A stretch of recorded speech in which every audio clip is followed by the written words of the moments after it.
So now there are two things. One is food is good, and the other one is service is bad, right? So it should be able to understand both objects, to which object this is pertaining to, the good is pertaining to, and the bad is pertaining to. So all these complexities can also be dealt with the RNN. And one more use case, this is image captioning. See, a person riding on a motorcycle on a dirty road, and two dogs play in the grass. So all these things, it is able to understand. It is able to understand the pattern of it and retain inside itself. And one of the very famous use cases, that is language translation. So whatever you give it in English, it converts to French. If you give it in French, it converts to English. What is the funda behind it? Because it is able to understand the sequences, it's able to learn over many sequences, such that it is now able to predict well, right? So let's go inside and see how a simple RNN works. Okay, this is my X input, and this is my RNN unit, and this is my output. Okay, every time I send some input to output, and the hidden state of it is also retained here. Okay, now the formula for the current state can be written as HFT is that it's a function of T minus previous state and the current, right? Now, if I have a simple function is nothing but my tan h function, what will happen? My hidden state formula is nothing but the tan h of WHH. What is that? It's the weight of the recurrent neuron. Okay, that's of the previous neuron. Okay, plus the current one. So now it is having the combination of the previous and the current, right? So just like the previous case where we have seen A, B, C, D, E, F, G, it is able to learn all the previous sequences, right? And it is able to imbibe in itself, right? Now what is my output? Y is nothing but it's a combination of my weight with that Y plus the hidden state at Y, right? So this is in simple way, we can explain it this way. A single time step of the input is applied to the network. So network will get one single time input, and we then calculate its current state using the combination of current input and the previous state. We call it as hidden state. Now this the current state becomes previous next step hidden state. So as we go on many times as the problem demands, because the cycles are more, we can go for many hidden states. Now once all the time steps are completed, the final current state is used to calculate the output y of t. As we have seen, the output y of t is calculated. Okay, and the output is then compared to the actual output, and then the error is generated. Now this error is back propagated to the network to update the weights. So whenever there is a weight, whenever there is an difference in the error, that is back propagated. Okay, that we will see how the back propagation also works. It is simply, we can say that if we unfold a neural network over the time, how it looks is what is being depicted in this picture. Okay, so this is the current state, okay, and the previous state and the next state. The previous state, hidden state, is transferred to the current state, and the current state is transferred to the next state, the hidden state. Okay, this is how if we unfold the recurrent neural network, which is not visible, obviously visible here, it appears to be this way. Okay, this is the computational graph. This is many-to-many relationship that we will see how the back propagation here happens here. So the cross entropy error in this is first computed using the current output and then the output. The network is unrolled for all the time steps. So here the network is unrolled for all the time steps.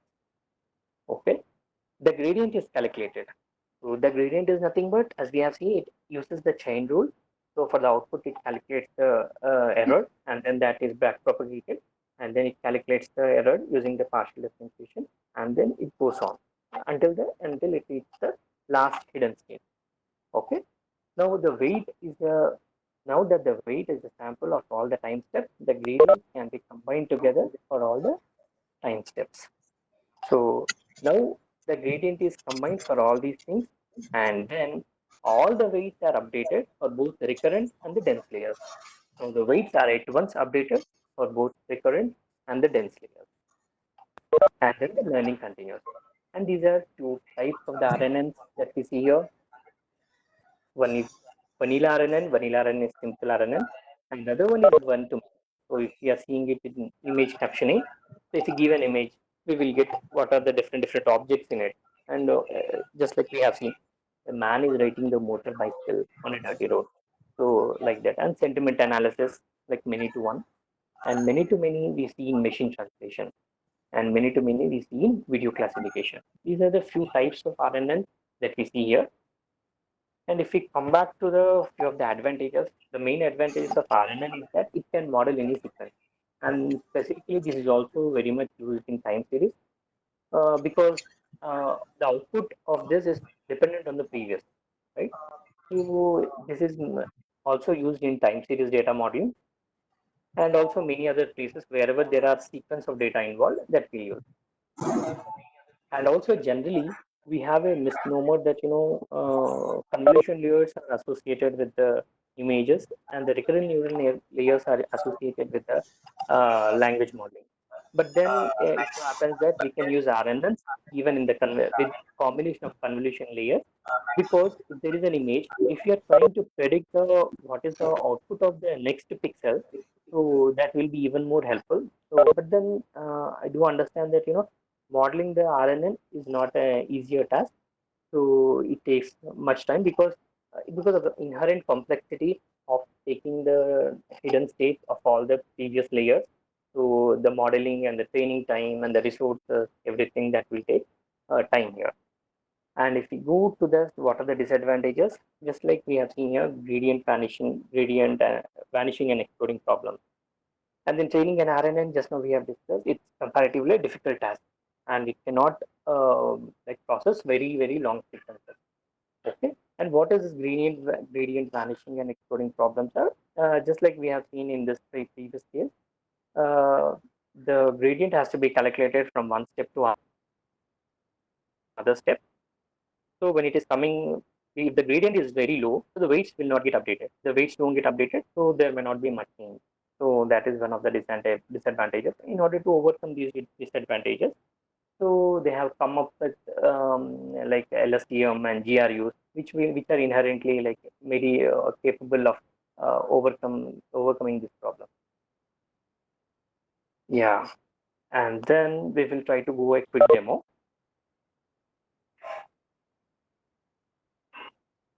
Guys, before we get into the demo, I know that people will be having because I know that there is a chat window and then Yeah, stuff like that. I can see that.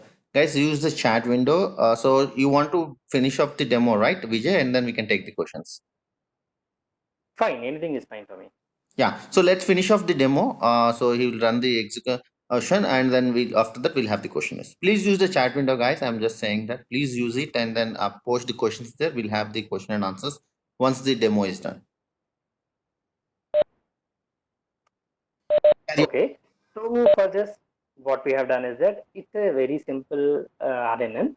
So what we have done is that here we can see how these are like four five letter Vijay, can words. you make it big, the screen big, somewhere? Okay. Yeah. Because Sure. it's not so clear. Little bit. Okay. I got it. Yeah.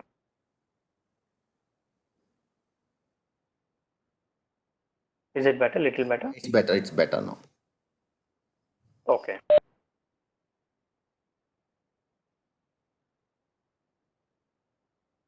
So here now I'll show you like how exactly the words for us these may mean a lot for me, make me they have specific meaning for that. But then from a machine perspective, how they are stored, how they are processed, that we will see it now. Okay. So now first I'm trying to import the libraries here what I used, and then after importing the libraries, and this is the code for training. So I've used TensorFlow. I'm trying to train the data with the network. So if you are saying, so this is all my input consists of that I have given here. So these are all the inputs that I'm going to give here. And then this is my sequence data that I'm giving here. When I'm preparing the data, I have prepared in such a way that I've given input as all the three letters, okay, and then the output will be my last last element. You know? The last letter of it will be my the target. I will give all the three letters as input, and the fourth letter will be my output that it has to predict. Okay, so the input is given in such a way, like A is coded as 0, B is coded as 1. This is all this is one hot encoding. Okay, so now first letter I wanted to display that the first letter how it is used here. The first one I have given as make in the sequence. Make, need, call, like that. Okay, so if I go here, so for because we all know this is supervised learning. Supervised learning, we have both labeled data. Labeled data is what is input and what is the output, right? So for the input, we are giving it as we are telling the machine in such a way that this is my input pattern. This if this is my input pattern, you have to predict my output pattern with this. Okay, so this is very clearly defined here. If I give it here, this will be M, the I mean the position of it. This is A and this is K of it. And if I given all these things, that is 0, 1, 2, 3, 4, 5.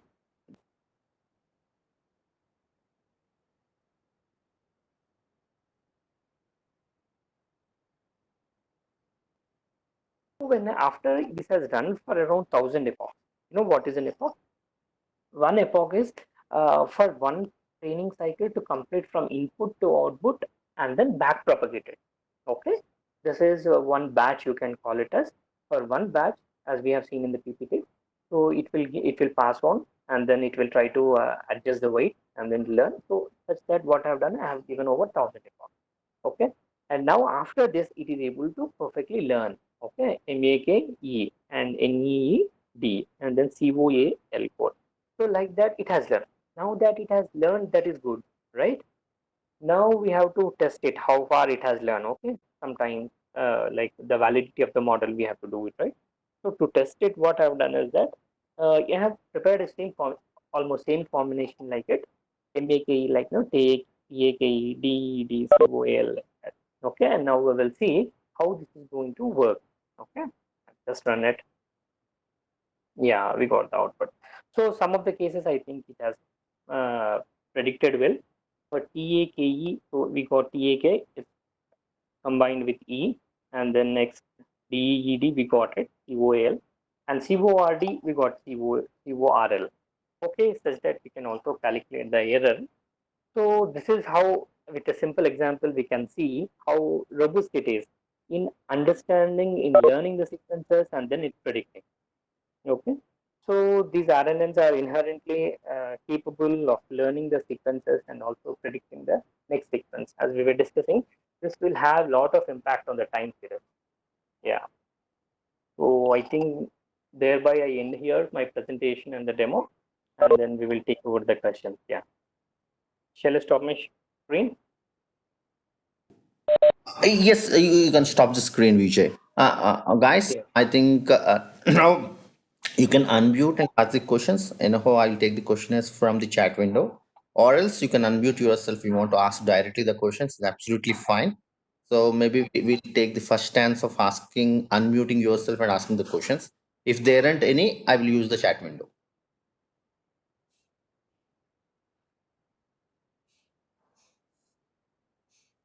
So any questions, guys? Any questions?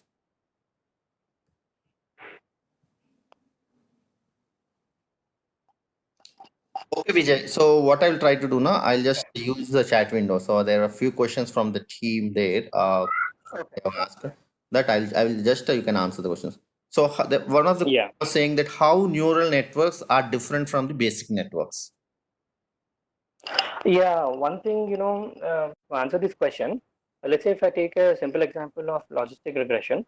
So, in order to understand the combination of like hidden lot of complex patterns, it is difficult to understand by one single classifier. So, if I use a combination of classifiers, as I've told in my first slide, so we can understand this as a combination of many classifiers. So now with this many classifiers, it is able to understand very complex patterns in the hidden data.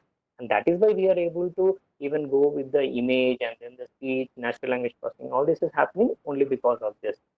So because of its capacity to understand the combination, how it is arranged the neural network, different neurons. Yeah. Okay. The second question is saying, is it programmed in Python? Yeah, this is programmed in Python. Yeah. Yeah, absolutely fine.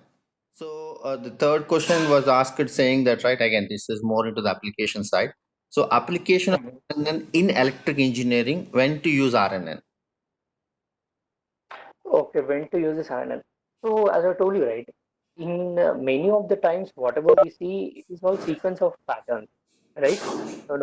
In electrical engineering as such, maybe if you take up the transformer, right? So sometimes the transformer might work, sometimes the transformer might fail, right? So if there are some kind of sudden anomalies or something in the data, some power fluctuations, what you can do, you can capture all the data since long. And then whenever you see the sudden fluctuation, you can model this as a sequence. And this sequence, you can give as input to the RNN and then train it. Okay?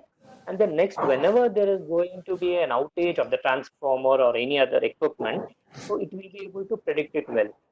So even in our case also, when we have tried with multiple, what do you say, many time series modeling and other things.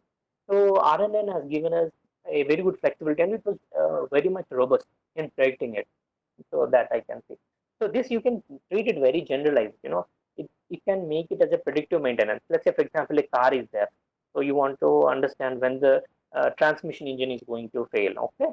So if you collect all this data, nowadays OBDs and all these things are very much available, right? If you have continuously stream of data, you can model it as a sequence and give it. So whenever there is a failure that is going to happen, you highlight that as a target variable. So that target variable will be treated, and now your model will start learning on the data.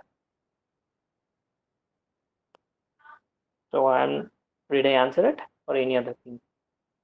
There was one more question from Vivek saying that weight optimization used in RNN, is it Adam? Yeah, it's Adam. So the thing is that there are many other optimizations, momentum, Nestov, like many other optimizations. But then Adam is the very much modern and very highly used because this is adaptive. And see, one is the main idea behind user networks is you have to reduce your cost function, right? So every time you get an output, right, what you have to do, you're going to take the difference of your output predicted value with the current with the expected value. So that output you will get it. So you have that will be fed as an input to the next layer, right? So we have to optimize the cost function and the learning rate. Now cost function plus learning rate is now nothing but your optimizer. So there are many optimizers that we can use. Or Adam is being one of the most, what do you say, sophisticated one. We'll go with the Adam. Yeah. In many other problems also we have used Adam. Yeah, perfect. Right. I think, Vijay, these are the set of questions I got right now. So, if others Yeah. don't have any specific questions, we would like to conclude Vijay's session for now. So, this is the last chance, guys. Right. If you have any specific questions for Vijay, please unmute yourself or use the chat window or ask any questions to Vijay, or else we are good for the session. Okay. So just to add one point on the optimizer. So we all know that in what happens internally is the gradient descent algorithm. Stochastic gradient descent that happens. So for that to happen, the optimizer what we are going to use is Adam because the learning rate is very much adaptive here, and it is like very much like it's a combination of momentum. And here with Adam we have weights, multiple weights. We have different optimization. Yeah, that's all I have. Yeah, I'm good. one question from me, Vijay, right? See, I know you have Yeah. given that, but the people right over here, maybe they are the first timers, they don't know this, right? So they, where do they go and learn this? They go Oh, at this, or is there any? actually, Uh, so can you just tell to them? yeah, definitely. One best source that I can give is the Udacity is there.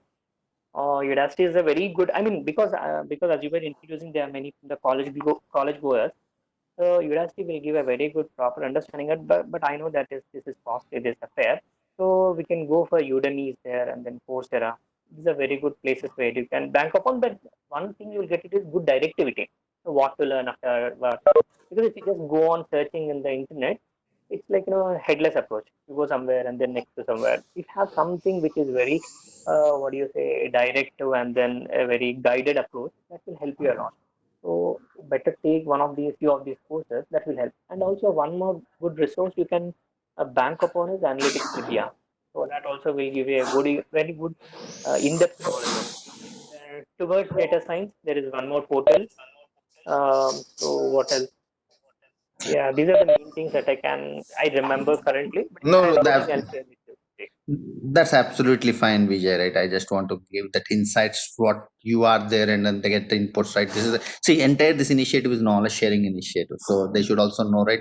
They Yeah. get the knowledge and where they get the knowledge also, right? Thanks, Vijay, and thanks to all also, right, to be a part of this. And again, right, don't go away, guys. There is a follow-up session where we'll go take some use case, because now we are a little bit more into the theoretical aspects. Now the next half an hour of session I will be driving more into the use case, taken use case, and see, right, how this entire IoT and AI can be incorporated into a specific use case scenario. So that's what I'm going to share it now. And thank you to you, and thank you to Verision as giving an opportunity of you, and to the entire team of yours coming and then sharing the knowledge, Vijay. Thank you very much. Thank you, Gunti. Yeah. Guys, okay, let's continue with the use cases. I know yes, the recording will be shared. I'm going to put it on the meetup window. You can download from there, so you can just I otherwise I'll share the email to you, so the entire recording will be shared to you. So now, as Vijay was giving more and more insights on the theoretical and technical aspects with the follow-up demo, appreciate that. So now again, people will love to know what are the different use cases. How do you apply? People want to know more on the how can I use this as an application, right? So today, you know, right, entire everything is in AI. So many one have the doubted, hey, what is the source of data? I know everyone is talking of the data. Either you go to Kaggle, download the data, or else you go to different websites and get the data. You web scrap the data. But what is real time? So mostly you people might be hearing it IoT. That's what this entire meetup is all about, right? IoT and AI. What is IoT? Which is Internet of Things, which is a connected world. And today consumers tell about the Internet of Things, and the industries tell about the industrial Internet of Things. When I say that, that's what the difference between a consumer IoT and industrial Internet of Things. But remember, guys, because of this entire COVID thing, I know for the last couple of days everyone is working at home, but how to run the businesses? So now everyone is thinking of a connected world. I think you should agree to that. Everyone is thinking of a connected world, the digitized world. So the only solution to get the digitized world on the industries is nothing but your IoT, because we have to put some sensors and made it connected and monitor available sitting at home. You can monitor, control your appliances or applications. So that is where IoT will gain popularity in due course of time. But why AI? Because you have to put intelligence of it. One is a monitoring, and after that, right, we have to have some intelligence. That's where all your this machine learning, artificial intelligence, deep learning, NLP will come into the picture. So now what we'll take a simple example, a small example. We'll discuss that, and I will run you that application. I show a simple. It's related to your facial object, facial detection, facial recognition. The example is all about. But how this can be applied in an industrial perspective, we'll talk about that, because I'm talking more on the CNN techniques, the convolutional neural techniques, as Vijay was mentioning RNN like that. In the entire computer vision techniques, we have a CNN. In the CNN, we talk more on the image classification. The topic is more into that aspects of the concept of it. So let me take you a small so you people know, right, the industries, right? Today the social distancing is gaining popularity. When you say social distancing, everywhere that you should have a 6 feet distance. No one should be connected up by sides, right? No shake hands, nothing. So in this perspective, right, how can I apply this entire concept of the facial detection or facial object detection or social distancing or whatever you name it out? So this example is nothing but you're in a factory, talking about in a smart factory. So you have a shop floor. For example, you have a shop floor. Guys, remember, if you don't understand the business language, please listen to it out, because right, some knows, because this is entirely different business world. I'm talking more on the industrial perspective, industrial world. So when in the industries you have a shop floor, when a shop floor is nothing where the operators will can and operate the machines. So one of the biggest challenge, this is the current problem which we have seen in at least in India. What is the at least in India is productivity of the operator and safety of the operator. So today I don't know in which floor the person is coming, which floor is going, what is coming, when is it coming. Today they have a lot of biometric things, but biometrics can be fudged, biometric cannot. So there's not a more of a real time to us. So there are loopholes. So what we did is the entire shop floor automation is done through a human face recognition. Can we do that? My question is, can we do that? Can the entire, the problem is, can the show floor automation can be automated, can be more productized or productivized using our CNN computer vision techniques of image classification? This is the problem statement. Can we do it? That's the how will you do it? Okay, so this is the base question I'm asking you. So now we will get the answer to it. So let me share the screen to you, and the aspect into this is, let me share the screen.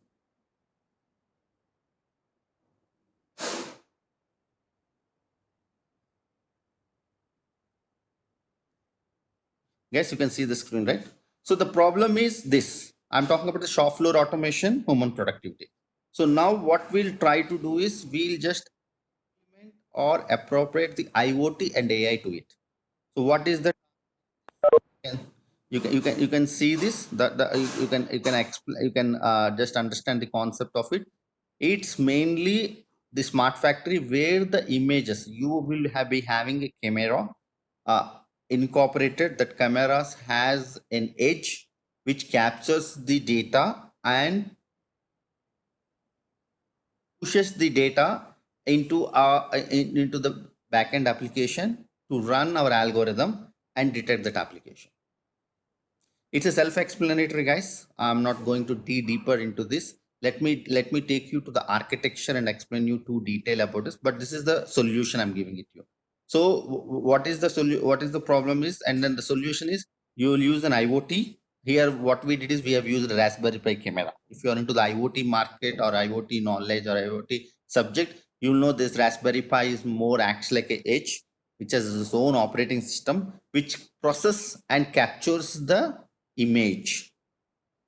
It's an image processing tool for that on the close to the network. And after that, guys, again, as I said, you read, please use the chat window. If you get confused, you will be lost. You use the chat window, I'll answer the questions at the end.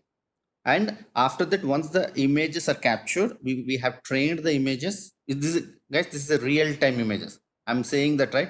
Because all the data which until now you have trained it out is already available data. But this data is a real-time image captured data train. For example, it is your image or some other's image. We have trained that to you. Okay, so that is one of the aspects which you will look into it. So I'll go a little bit explanation of whatever you are talking about. See, you have this IoT AWS cloud stuff, and you have once this is an IoT data, how it is happening. So this is more technical to you. How does the center IoT subject is coming to you, and once that is done, it comes into the Flask, and then you do all this deep learning things. So let me take you this diagram. Let me explain this diagram to you. Better explain it. See, guys, this is what it is going to happen. The Raspberry Pi captures the image. It pushes to S3 because the cloud is one of the options which you store in a real time. That image is passed into, like, I know Vijay has already mentioned about this data to you. Vijay has already clearly told about how the TensorFlow, the NumPy, the Keras, the 2D, 3D, the entire engine, he was explaining it to you. like using the back propagation and the techniques of the neural networks. So once that is done, we will deploy this on a Flask. I know what is a Flask. Again, this is one of the important point you should know. The Flask is nothing but your the application, deployable application at the front end using a Flask server. It's again Python based. The Python based Flask server is initiated, and as I said, this can be integrated to your mobile application also. As I said, right, as I know it, somebody like on the shop floor, somebody there is some hazard happened, the risk happened. Immediately the person fell down or something happened to the person. You can send an alert immediately saying that there's some activity happened to the person and the risk can be mitigated. Okay, so this is the IoT AI combination project. It is an IoT AI where IoT captures the data, AI automates the data to you. Where when I say automated data, we have already a trained image, and that application was already in process, and which has integrated into your application. Okay, so this is a combination of IoT and AI. Okay. So guys, before I get into the demo version of it, anyhow, I'll share this PPT to you, so you can just go through that, because what applications, because I've not covered, guys, I'm not covered all this because it's already told, discussed by a technical guy, Vijay. So I have skipped this, but anyhow, I'll share the screen and then I'll put this PPT so that you can just have a look at that. Okay, so before moving into the actual part to showcase how this will happen on the system, any questions you have?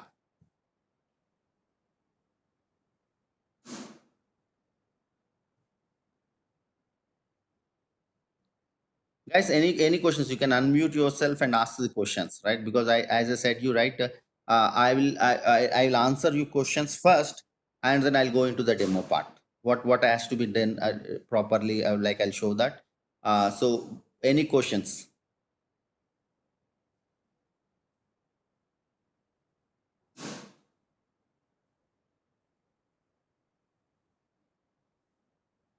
So if you don't have any questions, let me take you, guys, prerequisites. I'll tell you now. We are going into the development part of it. Now we are going yourself into the execution part. Few housekeeping things in this. Your system, when you're trying to deploy this application on your local desktop, first thing you have to do, you have to have a Python version. Python should be installed. Point number one. Second thing, you have to install your TensorFlow. You have to install your Keras. These are the prerequisite installation and libraries. Mandatory. Either you can use an Anaconda library, Anaconda installation process and install all this, or you can use a standalone. It's up to you. So this is a very much prerequisite. If you don't install this, your data, you will not be able to execute this entire application. If any of the application, any of the prerequisite libraries are not installed, so this will not work for you. Okay, that is step number one. And step number two, which I want you to share, I'll just share you the screen to you.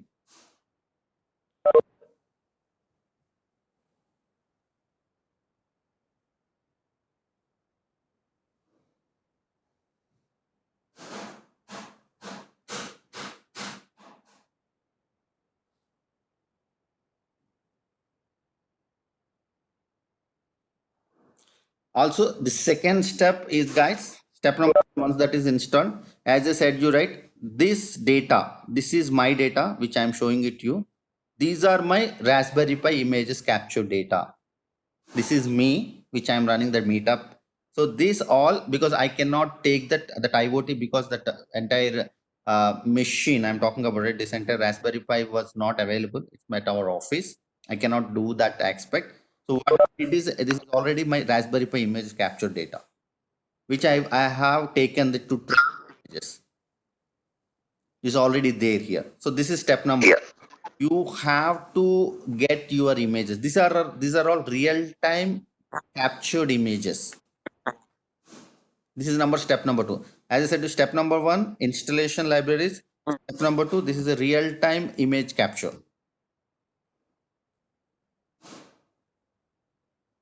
Okay. So once this data is captured, right, in the entire machine learning and artificial intelligence, you know that, right? Now the third step is I have to train this. My step is I have to train this. So for this training, I know you people might have known Jupyter, right? We have trained this using a Jupyter. So my step is I will run this in a Jupyter environment. I will train this. Let's get into the creation of the model. So the third step is training and creation of the models. So if I give steps, guys, in layman terminology, if I want to develop an application of yours, there are few steps.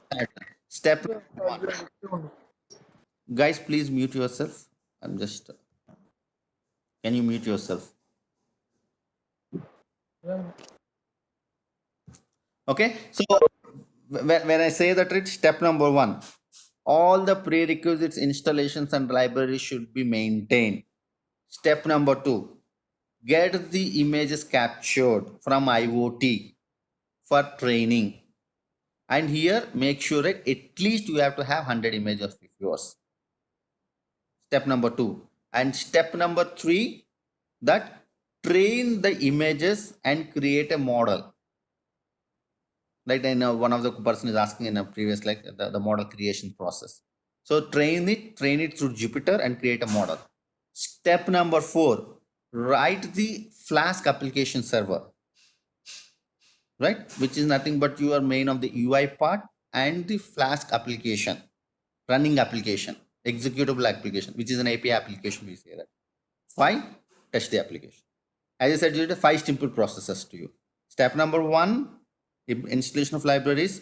In the installation of libraries, three mandatory important things. One is Python version. Second point is nothing but your Keras. Third is TensorFlow. The three main important installations and libraries you have to do in this application. Step number two, get the data, real-time data from your IoT. Step number three, train that and create a model.h5. The H5 is the extension for creation of the models. Step number four, create the UI to you, UI and application server using Flask, which is your running application. And step number five, test the application. So are we clear, guys? These are the 5 steps for any application.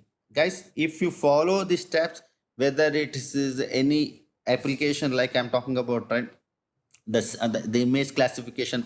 Today I'm talking about software classification. But tomorrow, I think many of the people might have heard it, the COVID thing. The COVID example, hey, I can detect from the X-ray that whether my patient, that's what you might be hearing, right? Whether my patient is example, right, is a corona patient or not. Yes, the same process you can go and deploy it, not a problem. And like that, any existing application you want to do. I'm just saying that your current application, your current organization you're trying to do, or else that you want to develop a small application. This is only 5 steps you have to do. As simple as that. Okay. So let me go and guys run you this application. I'm going to step two. Step two is all done. I have installed the libraries, and after that, what I did is I have step two is done. This is my step two. This is my step two.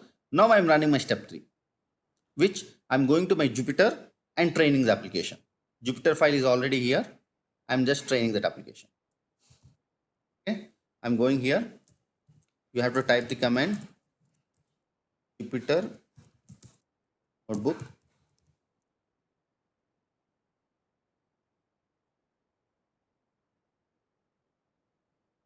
Okay, this is my directly it will come here. This is my folder, and I'm just running the application. Okay, this is fine. This is not an error. It's just warning to you.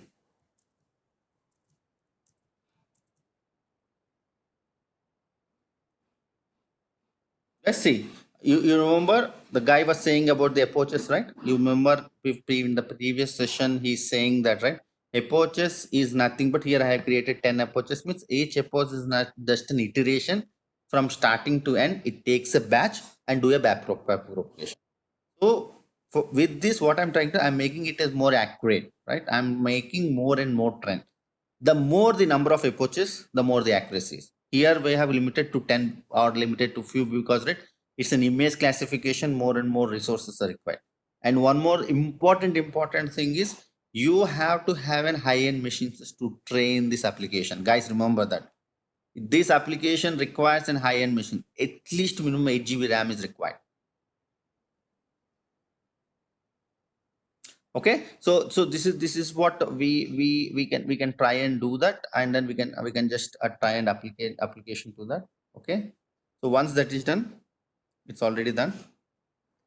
So I'm just saving it to my to my environment. So it's already saved.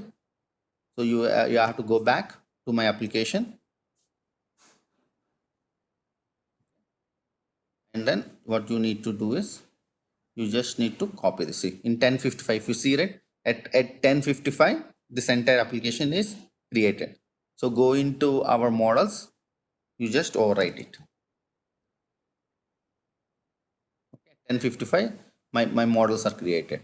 So once this is done, what I will try to do now, I'll run the fourth step. My third step, training and models are created. My fourth step, I will just execute this as I'm trying to do is my server application. So this is your Python code, means this is your Jupyter code. This is my Flask code. So if you see, this is my Flask code.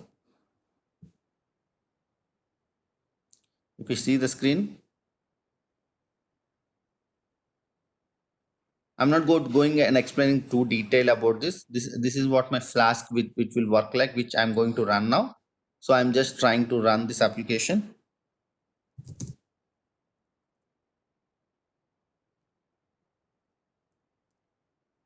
So I'm just running Python app.py.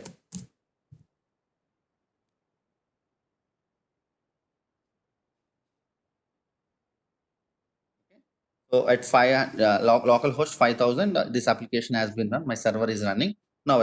Which is my fourth step is done. My Flask application server is executed. Now what I will try to do is I will just test it now. The final application. So what I will open is I'll open a new one. Just open localhost as 5000. This is what my UI, guys. How the image classification. Now what I will try to do is I'll go here, and this is what the test I have created. I will just execute this, and I will call my application. So this is me. So this is I have done on a local desktop this application. So the same application can be deployed in AWS, that can be deployed in Azure, deployed in Google. I can deploy on the edge. Like for example, today I told you, right, the entire application I have taken from Raspberry Pi. I'm talking about this entire application can be deployed on the edge also. When I say it directly, the application can be tested on the edge, which is nothing but my Raspberry Pi, the learning stage. So this application, what I have shown is an end-to-end. So where the 5 steps are executed in a one single go. Because I am using a 16 GB, my system is very fast. I have done it in 20 minutes, for example, I'm talking. But if you're on 4 GB, it will take 2 hours. If you have 4 GB machine, the same application to run, it will take 2 hours too. Just the difference I'm talking about. So the higher the machine, the higher the processing power, higher the computing power, the higher the higher the solution to you, the quicker the solution to you. So guys, with this, my application of showing end-to-end the shop floor automation, which I'm talking about, right, will an example I have shown it to you. And this can, as I said you, right, this can be extendable to any application. When I say that, right, this can be absolutely applicable or executable in any of the application if you're working on real time.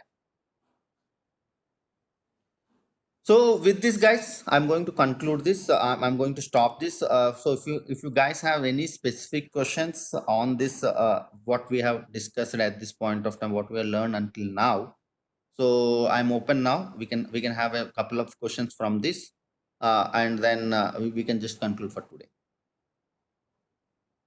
So I know some like recordings. Yes, I'll try. I'll just share this as I said. You right. I'll put it on the on our meetup group, and I know how. Otherwise, I'll just email you. We have a group and email you already registered into the meetup. So that is where the sources I can give it to you. So guys, any more questions you have? Any specific questions? No, these two recordings I'll give it to you. As I said, you right. It's under one recording. The first recording and second recording will be shared as one recording and give it to you. Yeah, all both the sessions are recorded. See, guys, the production challenges, as I said, you right, the biggest challenge in the production is nothing but the retraining of the particular model. That's one of the biggest challenge. So that's what we use and go with the DevOps option.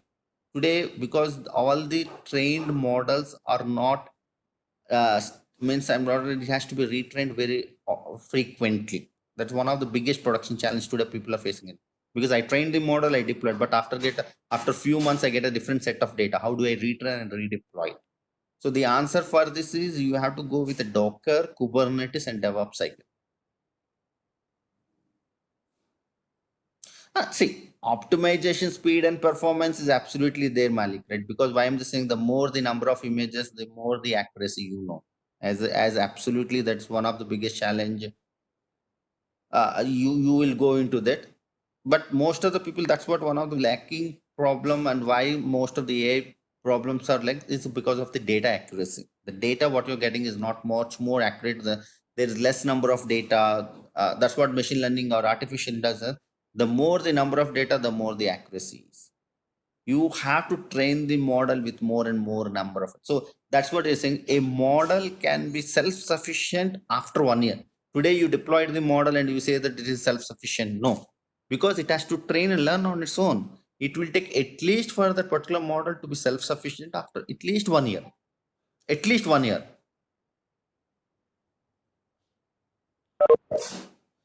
Because guys, this is more into as I said, this is more of an IoT and AI. Yes, absolutely. If you want to extend this blockchain, I'll give you the same example to that. The shop floor automation example only, I can just give you that example as a blockchain. See, the same example today, you have taken a shop floor automation, right?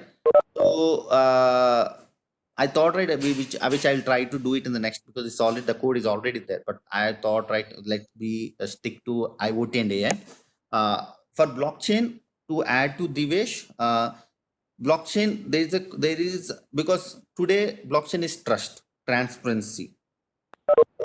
So people, what they want to see it, when any data is coming today, cannot be fudged or cannot be deleted, cannot be modified. That's what blockchain is. One of the peculiar features of blockchain is trusted, transparent, immutable, not deleted, and shareable kind of an option.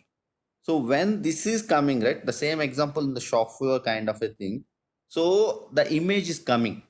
Right, today, if you are using a normal database, I'm talking about the biometric also, whatever it is, right? That data can be modified because it will be stored at the backend database in like a traditional SQL or a traditional databases, where it has the authority to modify by the user.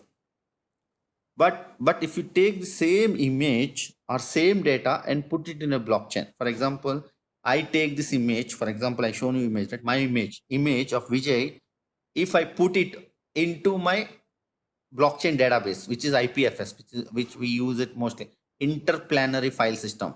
If you go and Google it, if you're into blockchain, that IPFS is very simple. You have to, in this particular, if you're writing a code, you have to write it some 10 to 15 lines of code. Automatically, this image puts in blockchain.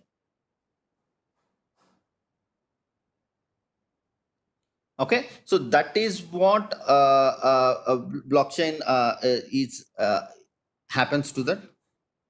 So as I said, there is blockchain is a use, but for this use case, IPFS. But after that, if you want to learn it, you can learn Ethereum. You can try to learn Solidity, smart contracts. You can just Hyperledger. You have, for if it is an IoT, there is a very good module of IoT and IOTA. So it's up to you how much extent do you want to do it as a blockchain. Okay, so somebody has asked me a question that is,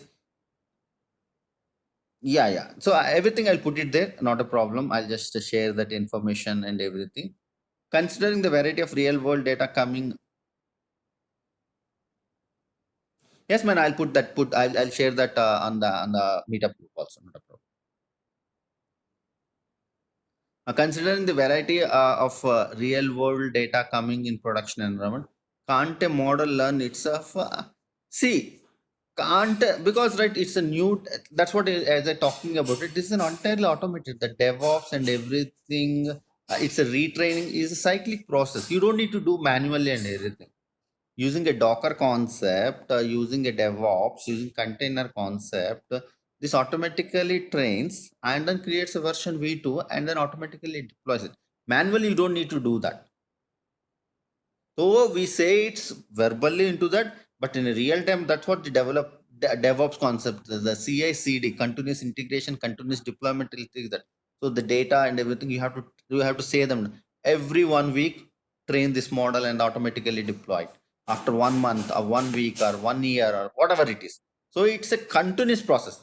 For your answer, the answer is model learns itself by its own, but because it has to work on the new data, always it has to work, it has to retrain on the how the new data will come is it comes from the real time data.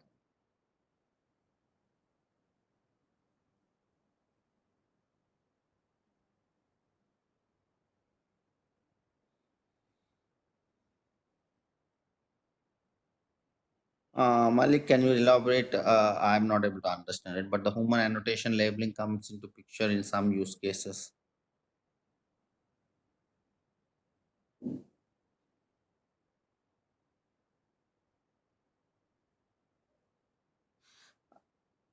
See, what exactly in real time, as far as I know, in the current applications, when they see it, right, assuming assuming that see, object detection. I'm giving an example of image classification. In object detection, guys, still they have challenges. Still they have challenges. The YOLO V3 version is still not stable. Still they say that, right, but most of the challenges what I hear from the market is that, right, the deployment option of the YOLO on the production is getting challenges to me. That retraining model also, if you ask me, there are not references, lot many references in the example in the market, but still it's too early to call, Malik, saying that, right, what you're talking about, taking a real time example of information. But as far as I know, that is that not, they don't touch in the retraining of the models. They make sure that the data whatever comes is rightly fit to otherwise it becomes a totally new exercises, a lot of burdens into come. Again, as I said, it's too early to comment on that.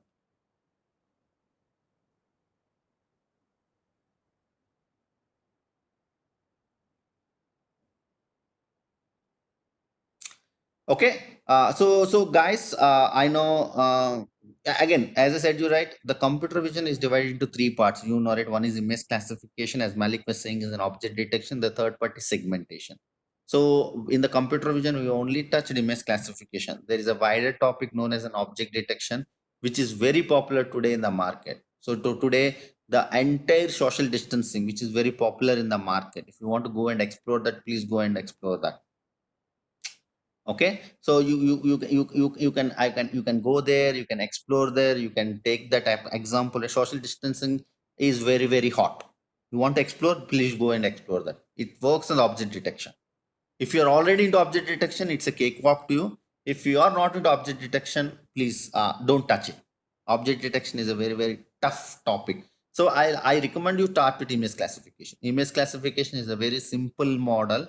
As I showed you, right, Jupyter, not more than 20 lines of code. App.py, which is nothing but a flash code, is not more than 30 lines of code.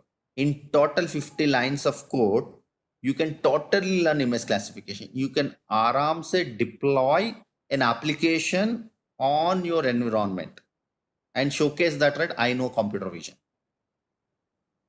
But object detection is a little bit more complex. You want to learn and do that. But my best recommendation is start with image classification and use the CNN techniques.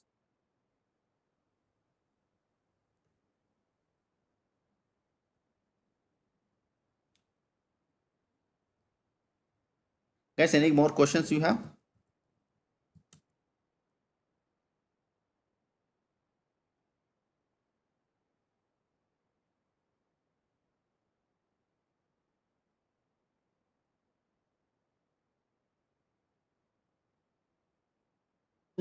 Malik, yes, I have fast moving.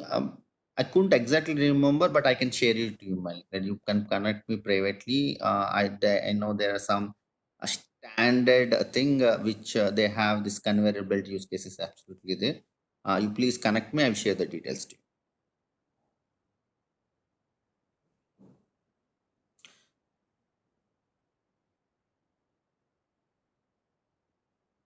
Yes, absolutely, Malik. Right, not a problem. We can just work it out. Not an issue at all. Anyhow, yeah. And again, as I said, you right. There is one more one is there is segmentation, instant segmentation, semantics, and that is a huge high topics. You please go with the baby steps. I know somebody has gone into this, but if you're a first timer, if you want to try, I can say this is the best simplest of simplest example to start with. Very easy to learn. Then you can go step by step, right? One is image classification. We can classify the images as a person and an object. And then second step, you can go into the object detection, where you can objectively identify and detect it. That's what which today every industry is looking at it. Every industry is looking at object detection. Every industry. And the third, the highest level is semantic. Like for example, your autonomous cars. That I have to object identify when a car is going, right. It has to classify, saying that there is a tree, there is a person, there is a car, there is a dog, and then differentiation between different cars. So it's bicycles. So there are a lot of objects. It has to be clarified. So there, people mostly go with the semantic segmentation. Okay.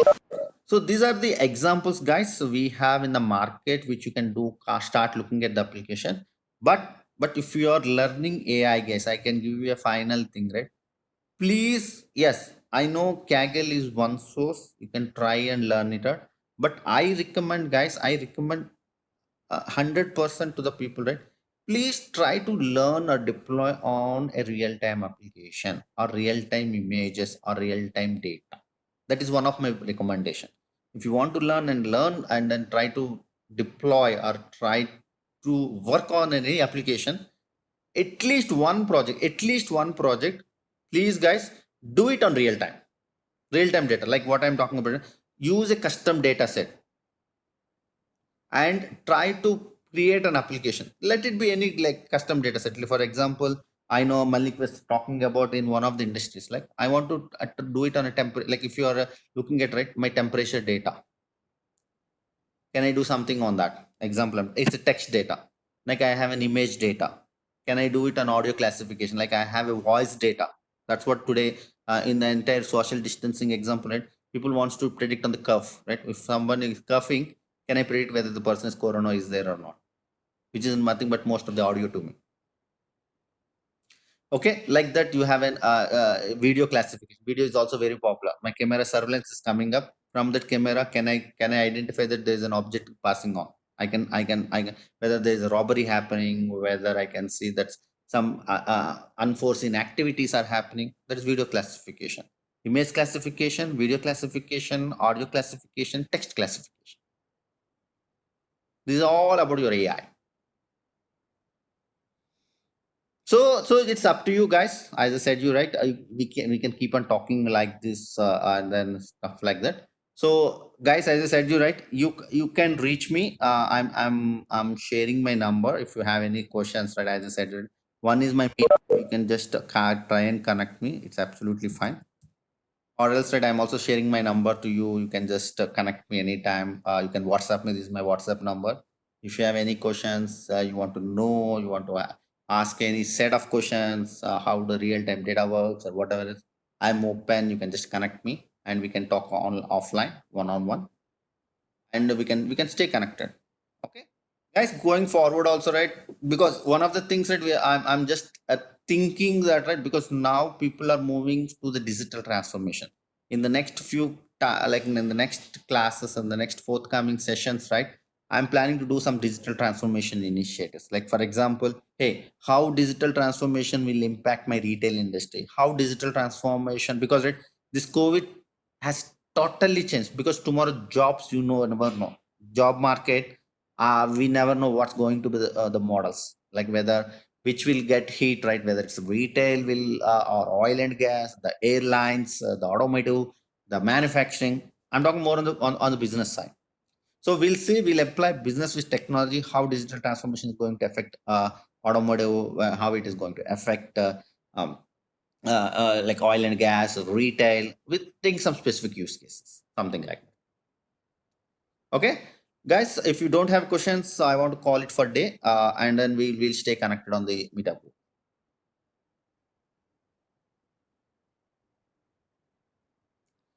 Okay, guys, thank you very much for all for joining. And then again, I'm repeatedly saying that stay safe, be at home until the entire lockdown happens. Don't come out, and then learn a lot and utilize the time. And best of luck, guys. Okay, thank you very much.